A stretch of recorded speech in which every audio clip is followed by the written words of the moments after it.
வணக்கம் ஜோதிட அன்பர்களே. வரும் பிப்ரவரி 5ஆம் தேதி செவ்வாய் பெயர்ச்சி நடக்கிறது. செவ்வாய் பகவான் தனுசு ராசியில் இருந்து மகர ராசிக்கு இடப்பெயர்ச்சி அடையப் போகிறார். அங்கே 1.5 மாதத்திற்கு உச்சம் பெறுவார். தவிர அங்கு உடன் சுக்கிரனுடைய சேர்க்கையும் இருக்கும். பொதுவாகவே ஒரு கிரகம் உச்சம் பெற்றாலோ இல்லனா ஆட்சி பெற்றிருந்தாலும் அதனோட பலன் நம்ம முழுமையா பெற முடியும். அதனால ஜோதிடத்துல இந்த ஆட்சி மற்றும் உச்சம் பெற்ற கிரகத்தினுடைய தன்மையும் நம்ம முழுமையா பார்க்கணும்.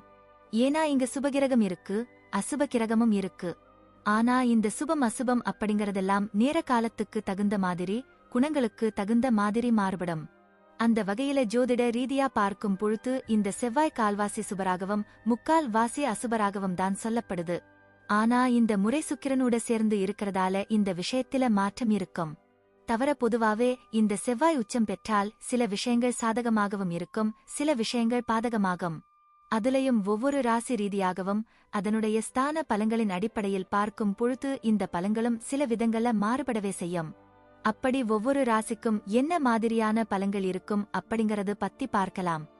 இந்த வீடியோ உங்களுக்கு பிடித்திருந்தா மறக்காம லைக் பண்ணுங்க, ஷேர் பண்ணுங்க, சேனலை சப்ஸ்கிரைப் பண்ணுங்க. துலாம் ராசி. துலாம் ராசிக்கு செவ்வாய் 2 மற்றும் 7ஆம் இடங்களுக்கு அதிபதியாவார். இப்போது உங்களுடைய ராசிக்கு 4ஆம் வீட்டில் அமர்ந்து ருச்சிக யோகத்தை தரப்போகிறார். உங்களுக்கு மிகவும் நன்மையே செய்வார். பண வரவு அதிகரிக்கும். வேலை, தொழிலில் லாபமும் புரமோசனும் ஏற்படும். சிலர் வீட்டை விரிவுபடுத்திக் கட்டுவீர்கள். தாழ்வு மனப்பான்மை நீங்கி தன்னம்பிக்கை பிறக்கும். அம்மாவிற்கு மருத்துவச் செலவுகள் ஏற்படும். சொத்துக்கள் அல்லது வாகன விஷயங்களில் மாற்றங்கள் ஏற்படும். உடன்பிறப்புகளிடம் ஏற்பட்ட மனக்கசப்புகள் தீரும். குடும்பத்தில் சந்தோஷம் உண்டாகும். கணவன் மனைவி இடையே ஒற்றுமை அதிகரிக்கும். வாழ்க்கை துணை உங்களுக்கு உதவிகரமாக இருப்பார். திருமணம், காதல் சார்ந்த விஷயங்களில் நன்மை உண்டாகும். தொழில் வியாபாரத்தில் நல்ல லாபம் வரும். தைரியம் தன்னம்பிக்கை அதிகரிக்கும். நல்ல தொழில் அமையும். புதிய வேலைக்கு முயற்சி செய்யலாம். வெளிநாடு சார்ந்த விஷயங்கள் சாதகமாகும்.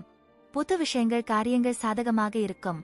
வெளியிடங்களில் எதிர்பார்த்த உதவிகள் கிடைக்கும். போட்டி பந்தயங்களில் வெற்றி உண்டு. சிலருக்கு திடீர் பணவரவு உண்டாகும். நன்றி, வணக்கம். வாழ்க வளமுடன்.